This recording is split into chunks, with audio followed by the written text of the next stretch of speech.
Fala pessoal, sejam muito bem-vindos a mais um episódio aqui do Open Box Podcast, seu podcast preferido aí de Open Bank. Nosso objetivo aqui é contar, dar voz, né, para as pessoas que estão por trás da comunidade de Open Banking, conhecer um pouquinho mais da história delas e entender como que elas têm visto o mercado, como cada um está contribuindo para a gente ter um ecossistema melhor aqui, né?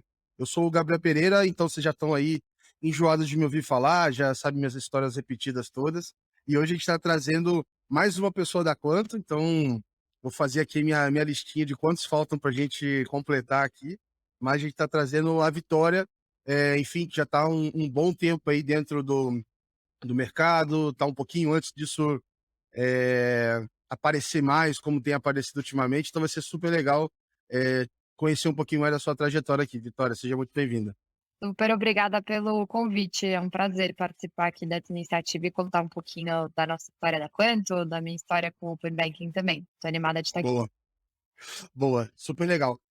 Então, assim, eu gosto de começar sabendo quem que é a Vitória, enfim, eu quero saber antes de Open Banking, porque, enfim, super curioso, cada um tem uma história super legal. Quem que é a Vitória? Boa. Minha trajetória, ela sempre esteve no mercado financeiro, não necessariamente no Open Banking, porque é uma coisa relativamente recente. Eu me formei em economia pela Universidade de Chicago em 2015.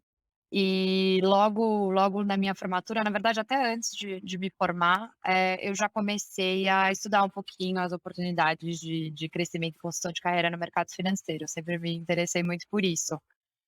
Comecei, no Itaú, foi minha primeira experiência de trabalho full, né, eu tive alguns estágios antes, trabalhei no Goldman Sachs nos Estados Unidos, mas quando eu voltei para o Brasil mesmo, depois da faculdade, eu fui trabalhar em investment bank, que é Uhum. basicamente o banco de investimentos Itaú BBA, trabalhando com fusões, aquisições e aberturas de capital.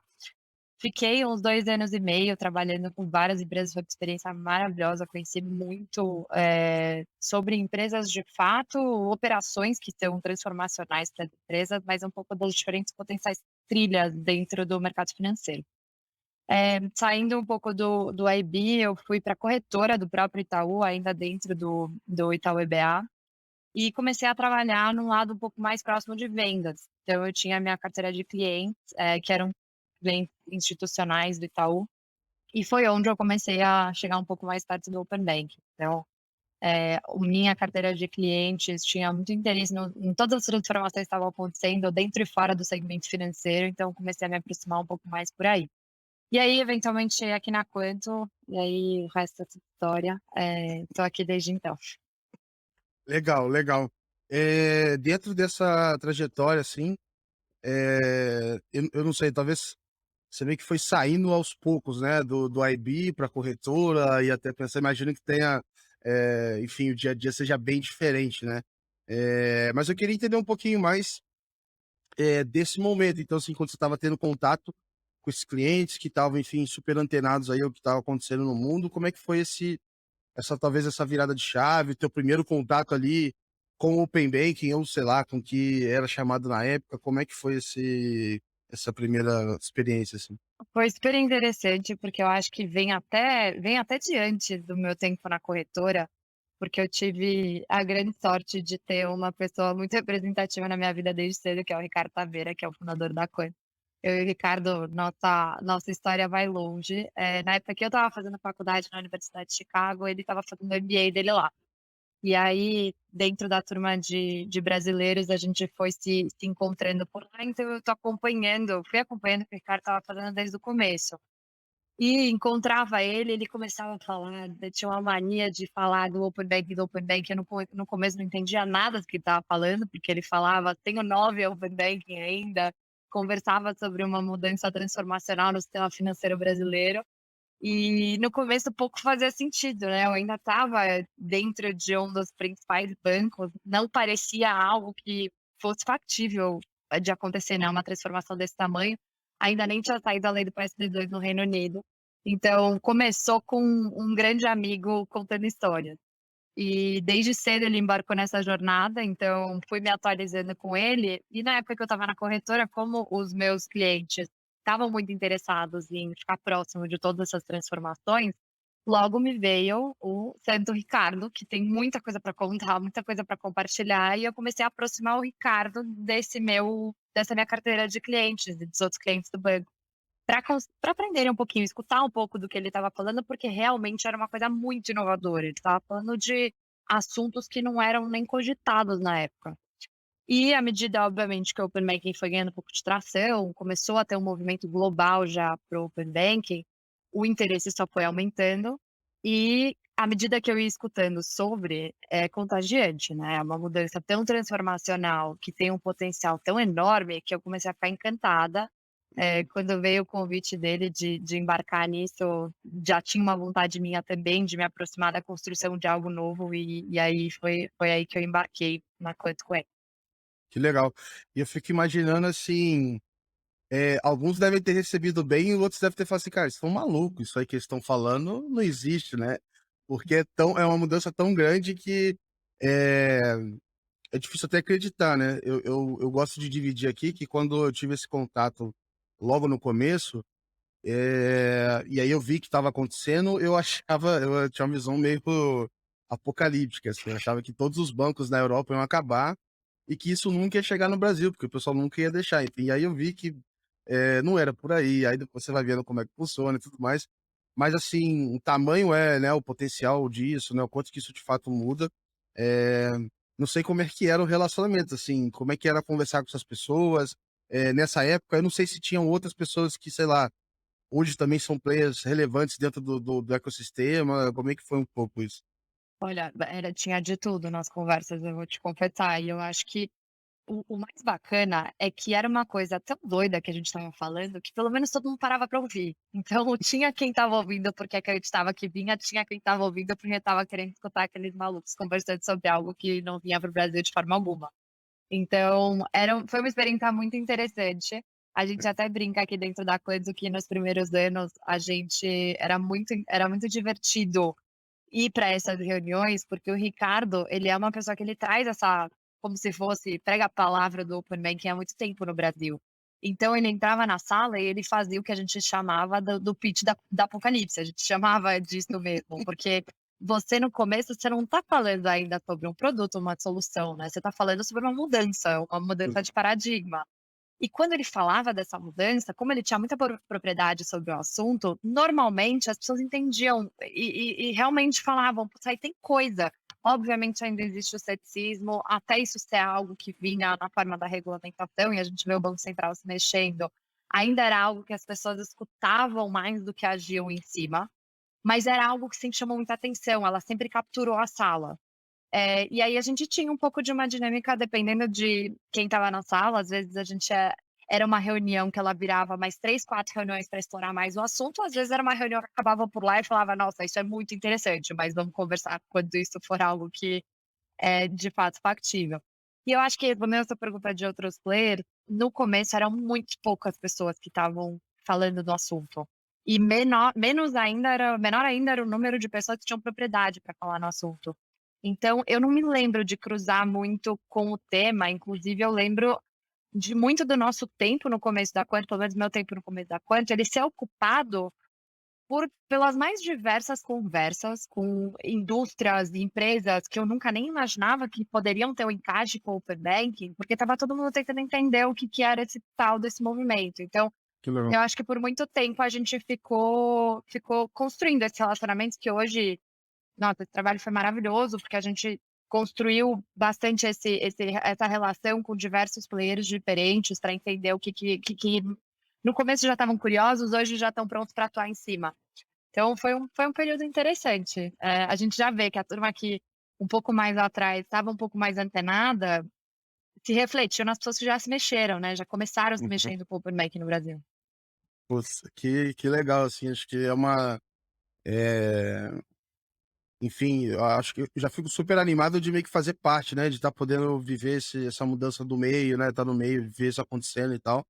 Então, eu já não vou conseguir dar referência, que eu sempre esqueço, mas alguém me falou em algum momento, e eu concordo totalmente, que, cara, pra mim o que a gente tá fazendo aqui é a internet dentro da parte financeira, se nós estamos É construindo, a nova internet. o que É. vai ser feito de soluções ali dentro, qual vai ser o YouTube do OpenFi, a gente não sabe, vai aparecer aí, mas é um negócio meio inevitável, assim. E uma das Super legal ver. uma das coisas interessantes, eu tenho hoje dentro do meu time, parte do time é o time de vendas, né. A gente tem uns exercícios constantes de tentar entender o potencial tamanho do mercado, mas ele é um exercício muito menos tradicional do que você só medir, pegar uma pesquisa ou algum trabalho de consultoria que te fala o tamanho do mercado. Porque você tem não só o tamanho do mercado tradicional, mas o tamanho de um mercado que nem existe ainda, porque a gente está construindo algo em cima de uma regulação nova, que tem um poder de disrupção que, ah, o tamanho da disrupção é o tamanho da tua imaginação, porque Uhum. eu já palestrei em evento de e-commerce, onde a gente conseguiu falar por um super tempo sobre todas as oportunidades de impacto no varejo. Eu já tive reunião com utility, eu já tive reunião com indústria, então, no final é acesso à informação e movimentação, então ele Uhum. ele depende um pouco da onde vai a criatividade e a vontade de fazer e criar um impacto no negócio. Exato. Ia te perguntar, e aí quando, enfim, né, você foi para quanto, né, já tinha algum período da existência dela ali talvez, mas como é que era talvez a proposta de abordagem no começo, que eu imagino que muito provavelmente tenha mudado ao longo do caminho, assim, né, do tipo, como eu olhava para o mercado, como é que se pensava fazer negócio com Open Banking, onde a gente nem sabia o que que era o nome Open Bank e como é que isso vai funcionando, assim, ao longo do tempo? Foi uma transformação mesmo. Tem uma coisa que ela sempre seguiu, é até super bacana de olhar para trás e ver que a gente tem o que esse nosso norte, ele se manteve.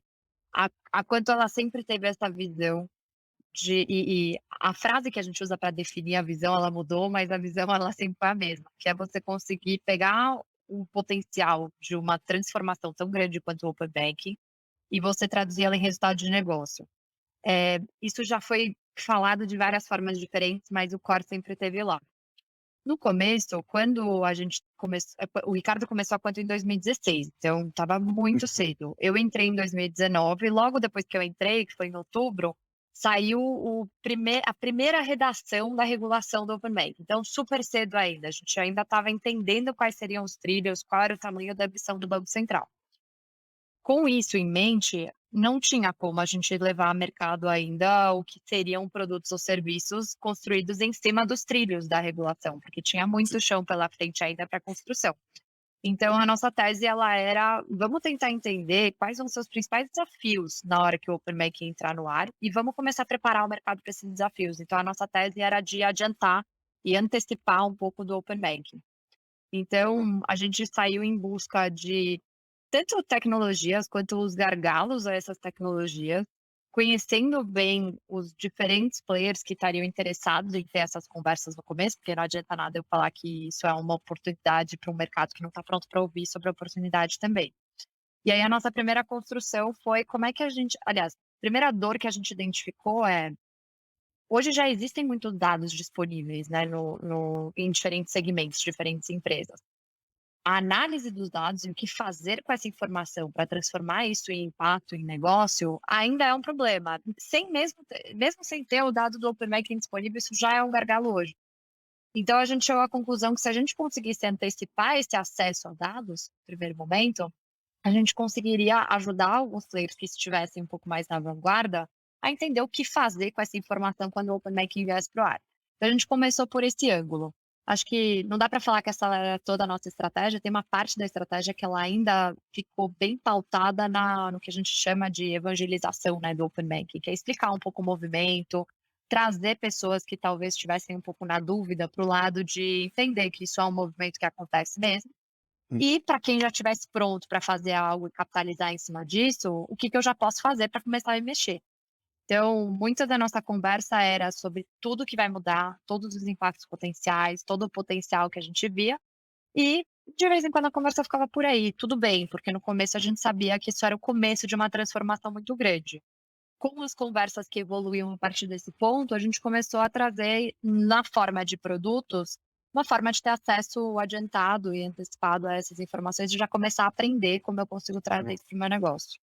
E às vezes, assim, você vai abordar algumas pessoas para falar disso, essa mesma pessoa acabou de ser abordada para falar de blockchain, aí o outro veio falar com ela de cripto, o outro veio falar de qualquer outra coisa, ele falou assim: "Cara, qual dessas tendências eu vou abraçar aqui e olhar", né, então, imagino como é que foi difícil E acessar. pensa que era uma época que também, hoje em dia, quase todas as grandes instituições, elas têm uma estratégia de open banking, né, você tem ou uma área responsável pelo desdobramento do open banking dentro de uma empresa, ou você tem algum executivo ou alguém que puxou essa responsabilidade de fazer essa organização. Quando a gente começou, isso não existia, você tinha uma ou outra pessoa que talvez estava um pouco mais antenada, que já ouviu falar no assunto, e aí a gente começava por lá.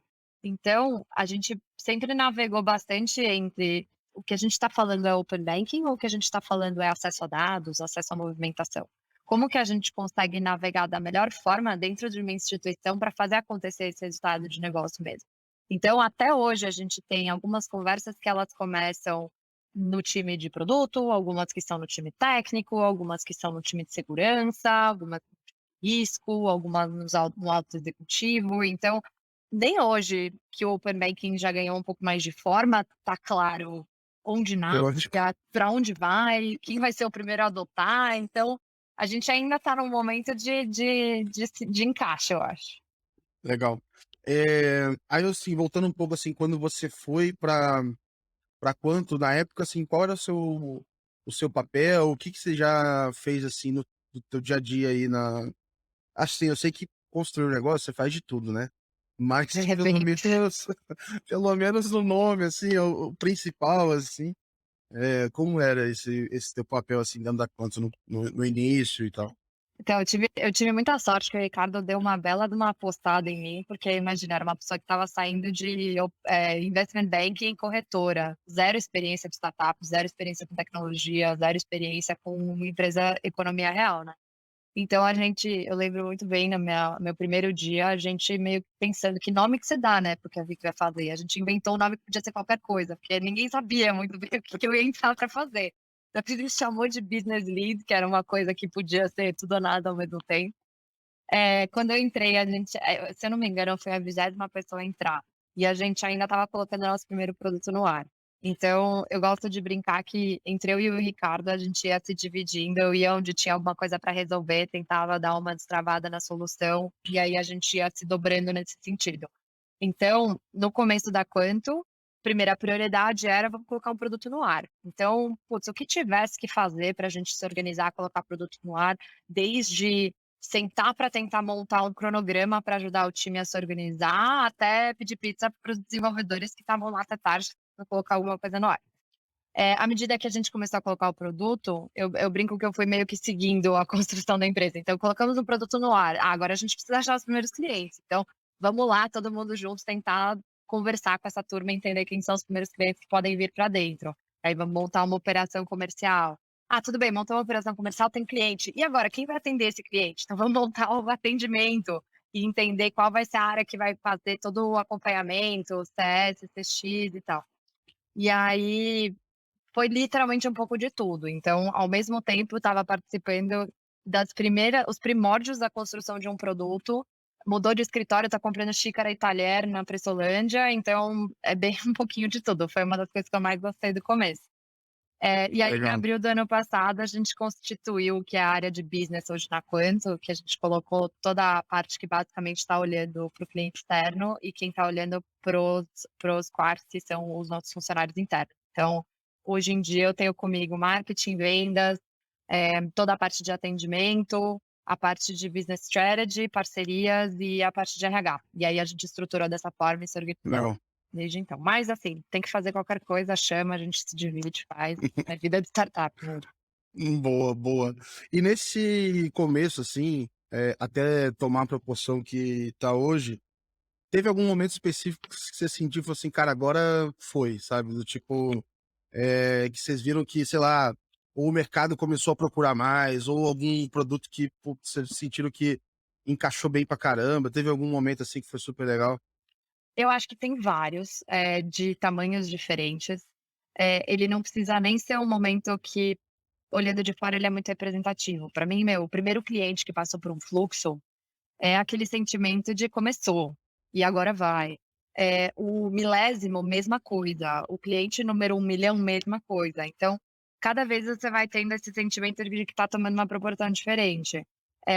Recentemente, consegui ver e tangibilizar um pouco do impacto mesmo que você cria no negócio de alguém, então você conseguir aqueles números que te falam: "Putz, porque o cliente passou por esse fluxo, ele consi o nosso cliente conseguiu ter um aumento X na rentabilidade, o cliente conseguiu Legal. receber um crédito que não receberia", alguma coisa assim, eu acho que são indícios fantásticos. E eu acho que tem um lado também que a gente é muito próximo da construção da regulação, né, a gente gosta de ficar muito perto e ajudar um pouco, fomentar um pouco, quase construção de karma, né, construir algo que todos nós do mercado vamos poder nos beneficiar, então, cada participação em GT, cada sugestão que a gente leva, que é realmente levada em consideração, cada um desses acho que é muito fantástico. Eu brinco que startup, qualquer uma, é uma montanha-russa, né. Os momentos de alta, você vibra como se fosse seu, os momentos de baixo você sofre também como se fosse seu, mas não precisa ser uma coisa extremamente representativa pra gente estar vibrando. Ah, legal, assim, enfim, é super interessante e eu comecei a olhar, assim, para o Open Bank, a primeira vez que eu ouvi falar foi em 2017, assim, e depois, em 2018, aí eu parei de olhar, e aí, de repente, quando eu fui ver, eu falei: "Putz, já tá chegando", Foi, né, do né. nada eu vi que eu vi, eu falei: "Caraca, vai vir mesmo e tal".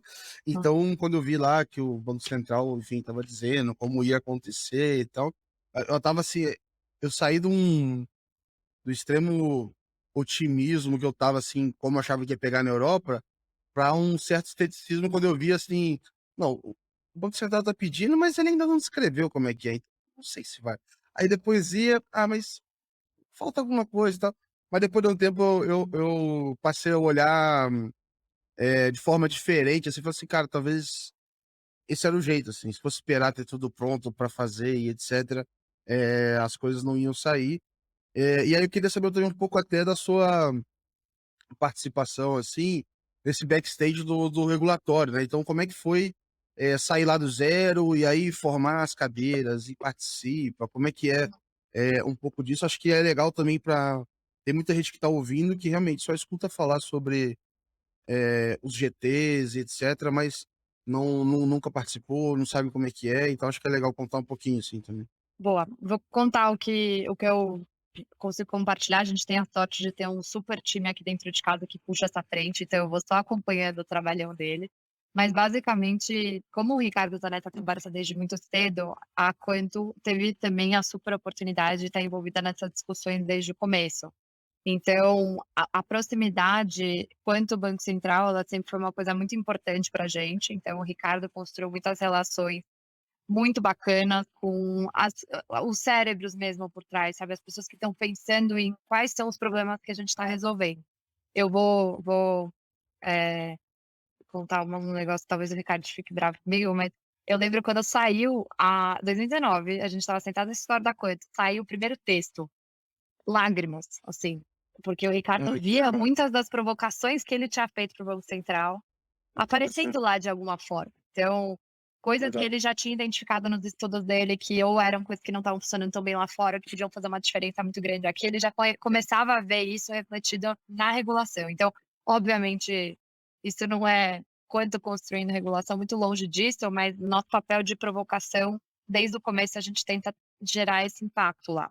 Não, e na Eh prática, qualquer um que olha como está a regulação aqui, realmente vê que não é apenas uma cópia, né, é uma inspiração e é um negócio é que isso, vai além.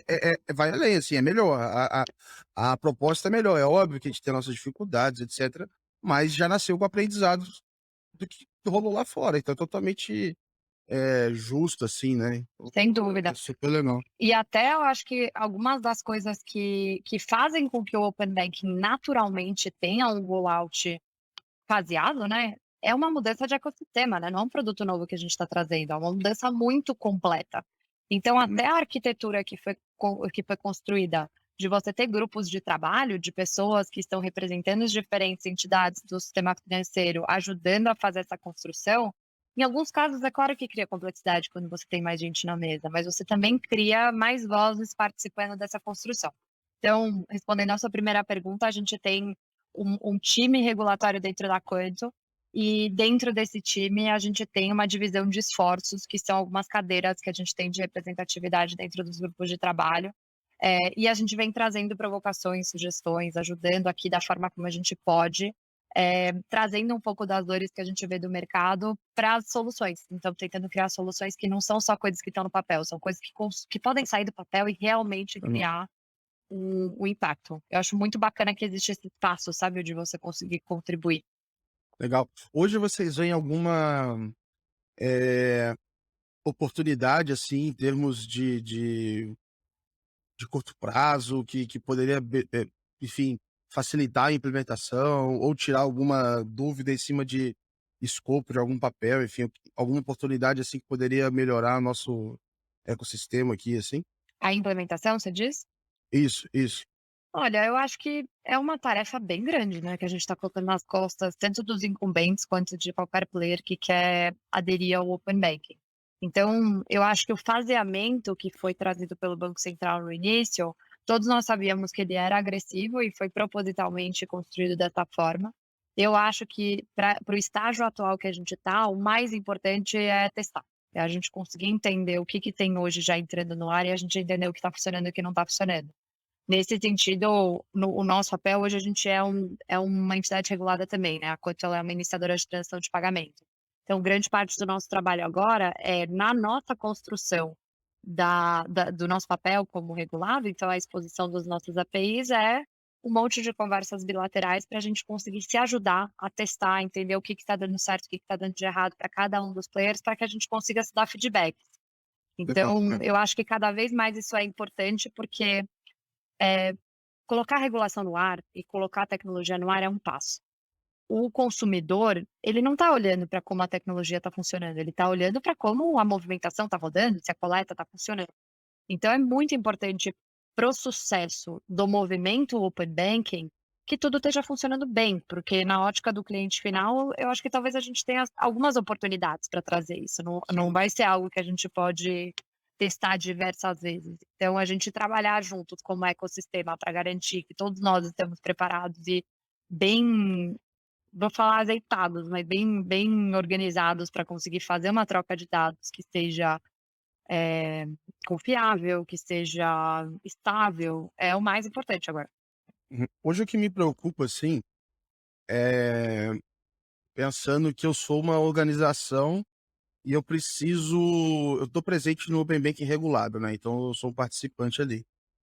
Me preocupa um pouco como é que você consegue cumprir a agenda regulatória e ter tempo, qualidade de tempo para conseguir propor melhorias nas primeiras entregas que já foram feitas, né, porque a minha sensação é que quando a gente olha para a Europa, eles foram muito conservadores, assim, eu não acho que é porque eles não pensaram, né, eles começaram com um escopo muito fechado, e até hoje eles estão melhorando esse escopo de pouquinho em pouquinho. Toda hora sai uma consulta pública, sai uma melhoriazinha, sai um outro padrão, sai um outro padrão, sai um outro padrão.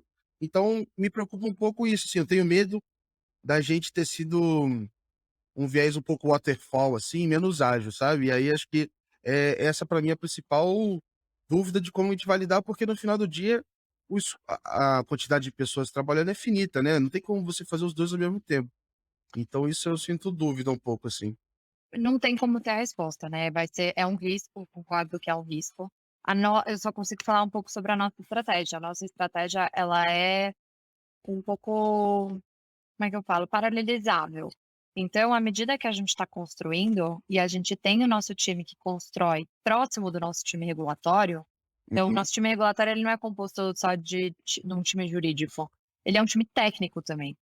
Ah, Então, legal. o time que está fazendo a construção está sempre trabalhando de mão dada com o time regulatório para que é quase síncrono, né? À medida que eu estou implementando alguma coisa e eu estou vendo algo que não está funcionando muito bem, eu já estou com o meu time regulatório aqui numa construção constante de feedback, de documentos que possam ajudar o sistema como um todo.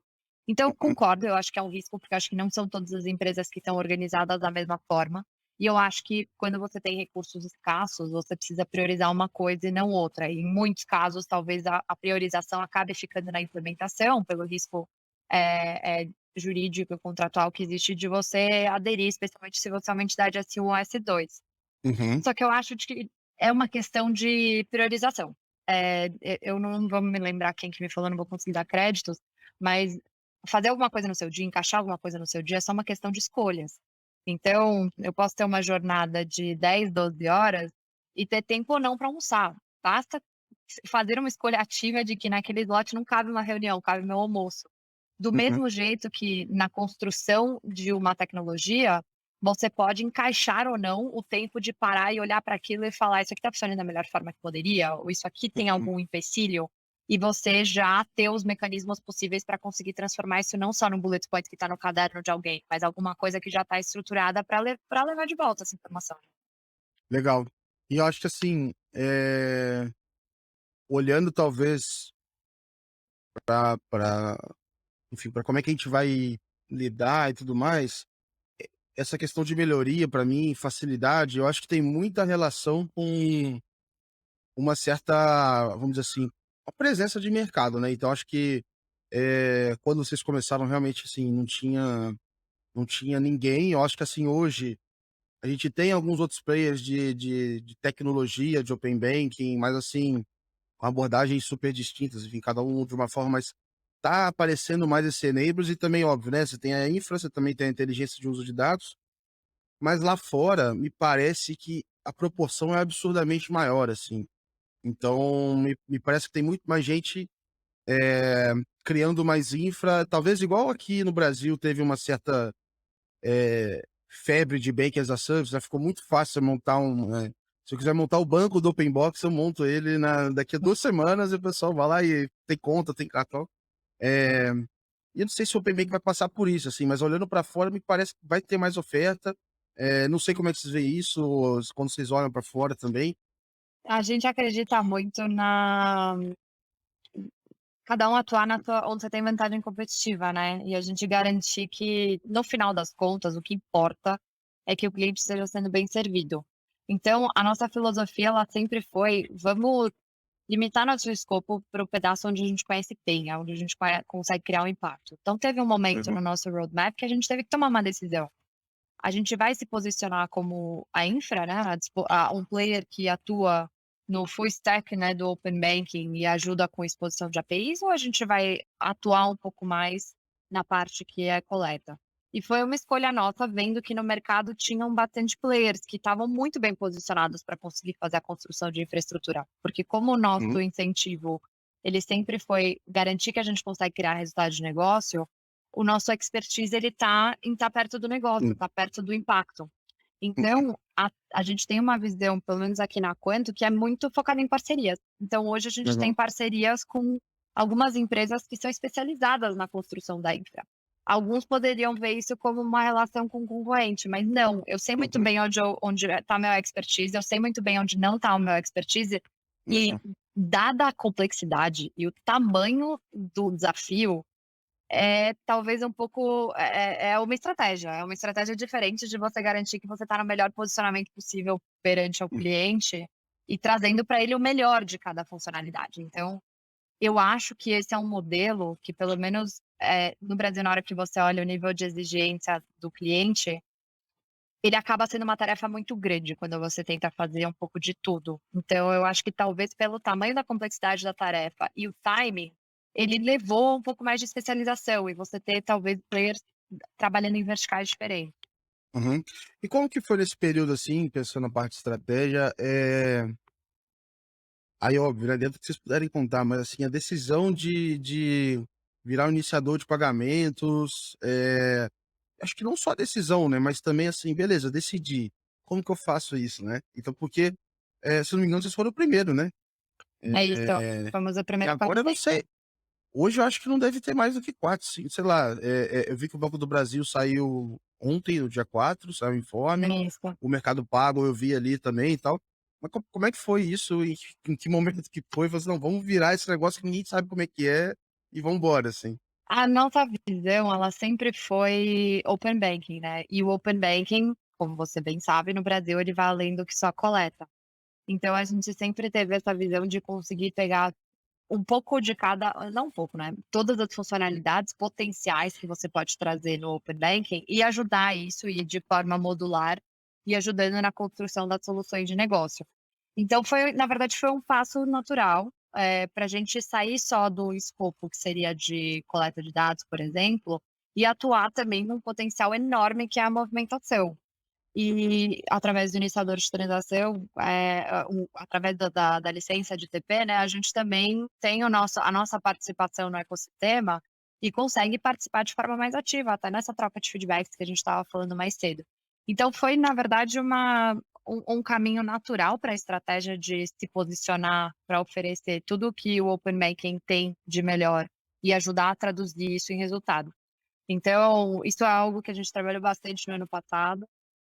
Foi um trabalho extenso, completo, de um time maravilhoso, regulatório e jurídico que a gente tem aqui dentro de casa e de estratégia também, para a gente construir todo o processo, de documentação, de licença e todas as exigências do Banco Central. Então, não é um desafio pequeno, mas eu acho que o potencial, benefício e resultado que a gente consegue disso, ele encaixa muito bem com o que a gente quer que sejam as propostas de valor do Open Bank. Então foi um pouco daí que saiu a nossa estratégia.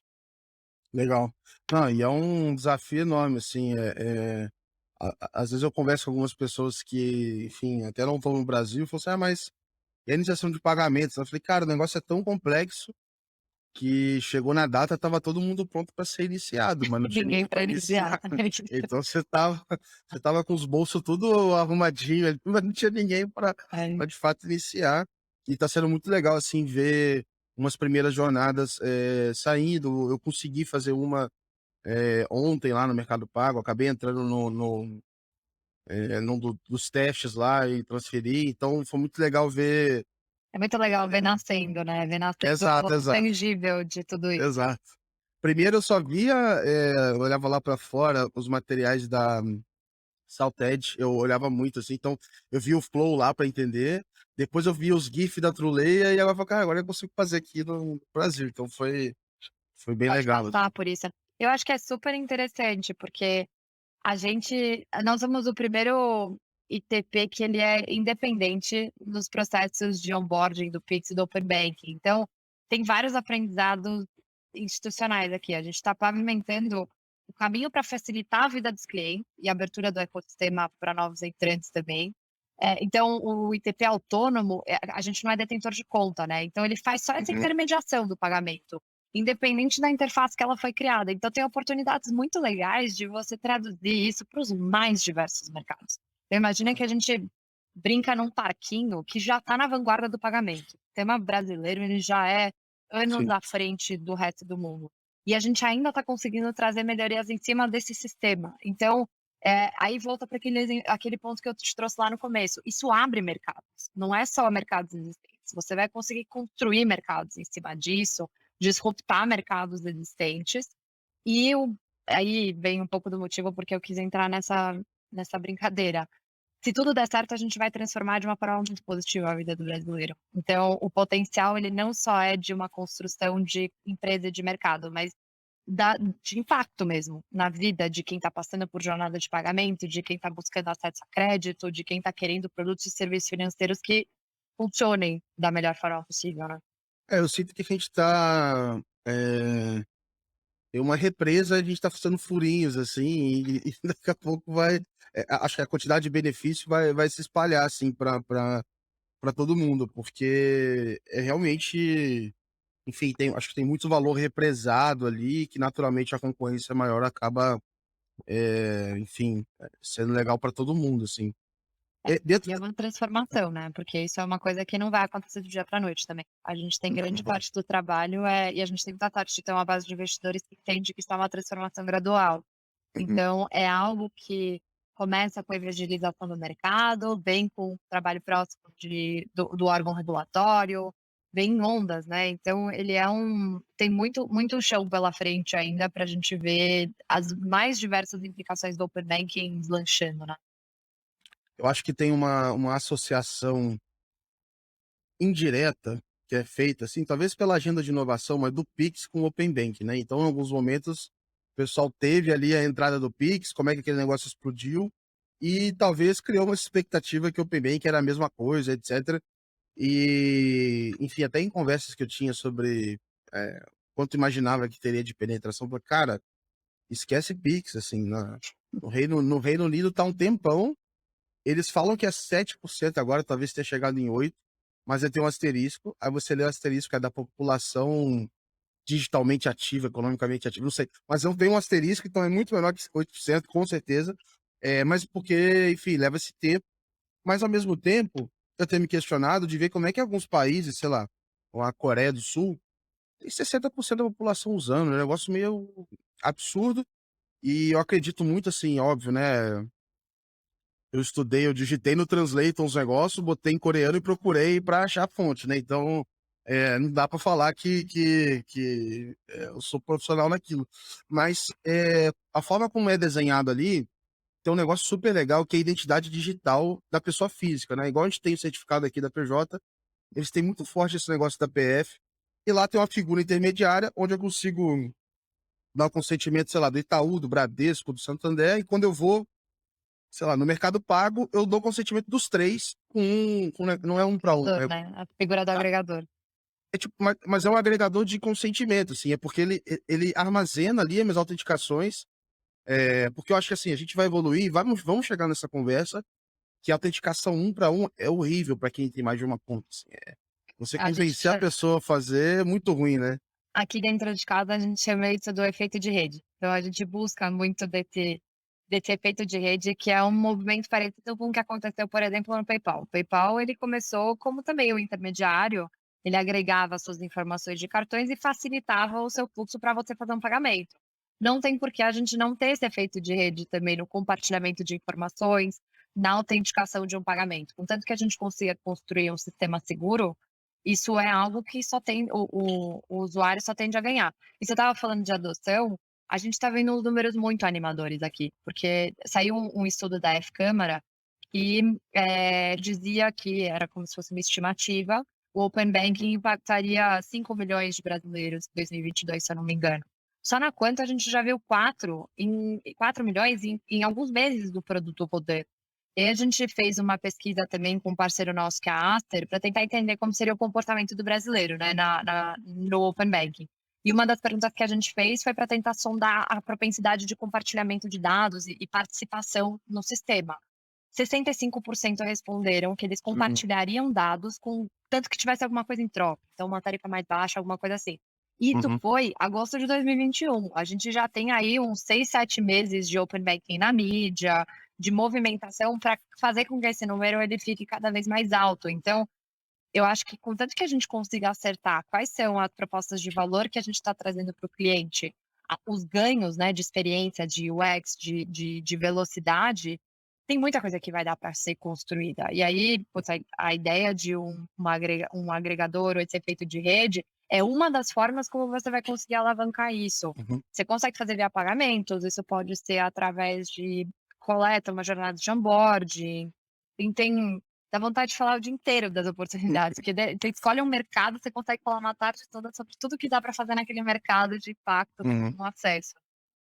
Pensando em soluções, para os clientes, né, acho que lá fora tem, em UK eu vi isso também em outros lugares, na Coreia, etcétera, eles têm uma lojinha de soluções de open banking meio que pra estimular que as pessoas entendam o que que é e etcétera. E te perguntar se você tem algum, enfim, algum case que você viu legal, pensando nesse tipo de solução, o que que a gente já tem visto, porque eu ainda tô vendo de formas relativamente tímida, né, você vê uma Uhum. iniciação aqui, o pessoal melhorando o score de crédito, teve algum case que te chamou a atenção aqui nesse período? Eu acho que com a recência de fase 3, a gente ainda vai ver um pouco do que são os cases de movimentação nascendo. Tem muitos que a gente já está pensando na construção, então eu acho que o impacto ele vai ser rápido a ser percebido, mas eu acho que está cedo. Do nosso lado, a gente está vendo muito mais impacto tangível na hora que você olha para a coleta, que era o que já está rodando há um pouco mais de tempo com fase 2. Uhum, Então, hoje a gente ainda está nos casos que talvez eles sejam os mais tradicionais. Então, do nosso lado, um dos nossos parceiros, por exemplo, através da coleta de dados. Como eu te falei, a gente estava antecipando um pouco o Open Banking, né, então emanando um pouco o que seriam esses dados disponíveis na fase 2, conseguiu aumentar a taxa de concessão de crédito em 28%, que é super bacana, sem deixar cair super a inadimplência. Então o KS, que é a taxa de assertividade do modelo, com um aumento de 35%. Então você está emprestando mais dinheiro e você está fazendo isso de forma efetiva. Então isso, em termos de uma empresa, você está deixando o teu negócio com um ROI saudável, ao mesmo tempo dando mais acesso a crédito a quem realmente merece, porque só faltava aquele pedacinho a mais de informação que estava faltando. Então, hoje, grande parte dos impactos que a gente está vendo, eles estão na concessão e no uso de dados para conseguir melhorar as jornadas. Eh, a gente gosta de dar uma viajada na maionese aqui.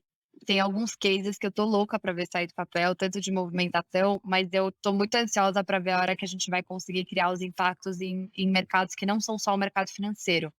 Então tem um case que a gente adora, que a gente falou bastante sobre no Fórum E-commerce Brasil no ano passado, que é como você consegue trazer impacto no varejo. Então isso pode ser tanto o varejo mais tradicional, né, nas financeiras das varejistas, impactando também concessão de crédito, porque você aumenta o poder aquisitivo de um cliente, Aham. mas você consegue impactar as mais diversas áreas. Imagina que máximo você como marketing conseguir entender que a Vitória e o Gabriel, os 2 compraram a mesma chuteira ontem à noite e ela custava R$ 1.200. Só que o Gabriel, quando você vai olhar as contas dele, tem bilhões de investimentos, ele tá super bem de vida, só que a Vitória passou 3 meses guardando dinheiro para comprar essa mesma chuteira. Talvez o time de marketing, antes de ter essa informação em mãos, faria exatamente o mesmo gasto de CAC, né, gente? Ele ia jogar para os 2 uma chuteira de R$ 2.000 daqui a uma semana. Uhum. E ele só ia provavelmente conseguir capturar 50% daquele gasto, né, porque só você poderia ter só o Gabriel teria esse poder aquisitivo. Se ele soubesse um pouco mais do background, talvez ele jogaria o CAC de uma chuteira mais cara para um player, que é o Gabriel, e jogaria uma meia para a Vitória, porque o poder aquisitivo ele é diferente.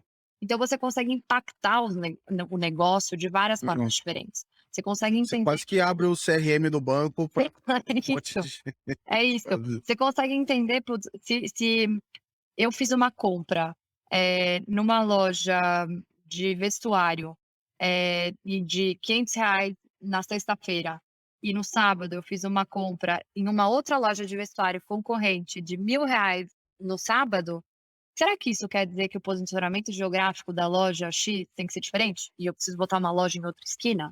Ou se eu oferecer esse mesmo produto que eu comprei na outra loja com preço melhor, eu teria capturado uma cesta maior? Então, eu acho que eu estou pegando só o exemplo do varejo, né, mas isso Claro. é uso de dados, é uso de inteligência e até movimentação para fazer com que seja mais fácil a minha transação no caixa, enfim.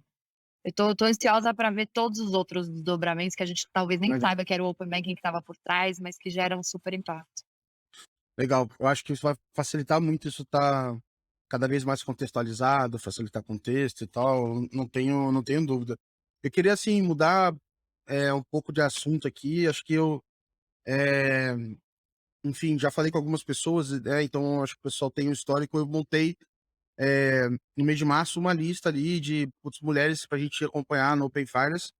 Foi super legal, assim, a repercussão, as pessoas indicando ali. Mas não foi tão simples assim montar essa lista, sabe. Então, eu ficava chegando para o lado e eu filtrava minhas conexões, eu só vinha homens, homens, homens, e aí eu queria perguntar um pouco, pra você como é que, enfim, é ser uma mulher nesse mercado, liderança, o que que você tem, talvez visto, ainda mais você que veio de IB, que deve ser um dos ambientes mais masculinos que tem no mercado de trabalho, corretora e tal. Como é que foi essa mudança, assim, e como é que tem sido, sabe? Eu acho que a mesma coisa que a gente fala de Open Banking, você fala para o mundo de startup, você fala para o mercado financeiro, né, ele sempre foi, eu acho que é de conhecimento público, que é um mercado principalmente masculino. Eu acho que, falando da minha própria experiência, à medida que foram passando os anos, no começo eu via muito pouca presença feminina, especialmente em nível de liderança. Isso foi mudando bastante. Eu não vou entrar no juízo de velocidade dessa mudança. O bacana é ver que existe uma mudança acontecendo. Então, cada vez mais eu consigo ver essa trajetória de crescimento de mulheres em posições de liderança. Eu não acho que seria nem factível que isso fosse do dia para a noite. De repente, você não tem mulheres em cargos de alto executivo e de repente você tem, porque é um crescimento de carreira que precisa ser fomentado, né, desde o início. Uhum. Então é muito gostoso de ver que existe uma como se fosse uma classe de mulheres que está subindo, né, uma turma de mulheres que juntas está se formando e está crescendo. Eh, eu tive muita sorte, né, de conseguir estar num posicionamento e cercada de pessoas que não estavam me olhando por ser uma mulher ou ser um homem, estavam olhando o tipo de vontade que eu tinha e de fazer acontecer. Então, eu não assim, sou muito grata por ser uma C-level com menos de 30 anos de idade numa empresa que eu acho que tem muita coisa para fazer ainda e muito potencial de crescimento. E aí, não posso deixar de falar que eu trabalho de cada um de nós que tem essa baita oportunidade de fomentar o pessoal que está entrando. Então, fazendo o nosso jabá básico aqui, tem um monte de vaga exclusivamente aberta para mulheres na Quanto, porque não é só o mercado financeiro que precisa de mais mulheres, o mercado de tecnologia também precisa de mais mulheres. Sim. Então, cabe a nós vir puxando mais presença e com maior frequência essa presença feminina no Open Banking. O mais gostoso é ver que isso é uma movimentação que está acontecendo. A gente não estamos dando passo atrás, estamos dando passo à frente, eles são passos pequenos, mas faz parte. Legal, legal, muito bom, ouvir aqui. E assim, acho que a gente tá chegando no final, mas eu não deixo de fazer essa pergunta aqui, para o pessoal se comprometer, né. Então eu queria ouvir umas previsões, pode falar, as previsões mais ousadas aqui são as melhores, assim. Hã. O que que você imagina que vem aí para os próximos anos do Open Banking? Pode ser no Brasil, pode ser no mundo, acho que, eh qualquer, enfim, previsão aqui é super válida, acho que é o momento da gente sonhar um pouquinho, assim, o que que a gente espera que aconteça, sabe. Boa, eu vou usar um pouco da minha resposta do varejo, ela vale, porque isso é um sonho acho que bem grande, bem gigante de você começar a ver esse tipo de coisa acontecer. Eh, eu na verdade, o meu grande sonho, ele parece uma coisa acho que ele é pouco tradicional. Meu grande sonho é que o Open Banking ele dê tão certo e ele funcione de forma tão fluida que a gente nem sabe que é o Open Banking que está atuando por trás. E que isso seja algo que você não precisa mais do nome Open Banking por trás, porque ele abriu tantas oportunidades e tantas vias de construção de produtos e serviços melhores, que só o que você está vendo é um sistema financeiro que funciona melhor. Ou nem só o sistema financeiro, né, acesso, facilidade de UX, tudo impulsionado por esse como se fosse essa base do Open Banking por trás. Então, tangibilizando um pouco, eu falei dos exemplos do varejo. A nossa visão é de construção de soluções que elas não dependem de você ter, por exemplo, um mercado gigante com uma dor. Você tem várias soluções potenciais em termos de movimentação, acesso a dados, jornadas de onboarding. Basta você ter um problema que é só você juntar o módulo 1 com 2 com 3 e você cria uma solução, de forma muito Uhum, simples. Então, hum, você agiliza o tempo de dor percebida para solução, construída. Então você não tem mais aquele delay entre identificar um problema e trazer a solução ao mercado. Eu acho que o Open Banking vai muito além do mercado financeiro, então eu acho que já está acontecendo a disrupção, onde não é mais aceitável você empurrar num cliente um produto que para ele não encaixa. Eu acho que o próprio mercado já está se corrigindo, onde você está vendo bancos crescendo com base no UX maravilhoso, produtos ótimos e etcétera, mas eu acho que isso vai além. Acho que a jornada de utility, de pagamento de conta, o brasileiro, o cliente como um todo, vai deixar de ter paciência de você pagar um boleto, fazer transferência que vai daqui até ali, demora não sei quantos dias para acontecer. A jornada de pagamento eu acho que vai ser uma coisa que você nem tá pensando mais que você tá pagando, você hum, só tá acontecendo e as coisas estão um pouco mais por trás, porque a gente ganha mais espaço para conseguir fazer as coisas que são mais importantes e precisam mesmo do seu engajamento, e as coisas que fluem melhor, elas ficam um pouco mais no pano de fundo. Então, pode parecer contraintuitivo, porque o meu sonho é que o meu trabalho fique um pouco mais por trás dos panos, mas é isso mesmo, porque se o meu trabalho for muito mais aqui atrás, quer dizer que deu tudo muito certo e a gente conseguiu criar hum. soluções muito simples e de fácil adoção. Sensacional, assim, e vai ser muito legal, assim, eu não tenho dúvida, assim, esse momento vai chegar, enfim, acho que realmente a gente não precisa falar do meio, tem que falar do fim, enfim, acho que vai ser super legal. Super obrigado por você compartilhar aqui com a gente, não só enfim, as ambições aqui, mas a sua história toda, a experiência, foi bem legal assim. Desejo todo sucesso aí para vocês, para Quantos também, ainda mais. Obrigado por participar, Vitória. Foi um prazer, obrigada pelo convite. Pessoal, então esse foi mais um episódio aqui com a Vitória. Agradeço quem acompanhou. Fiquem atentos aí que em breve a gente solta mais um. Grande abraço.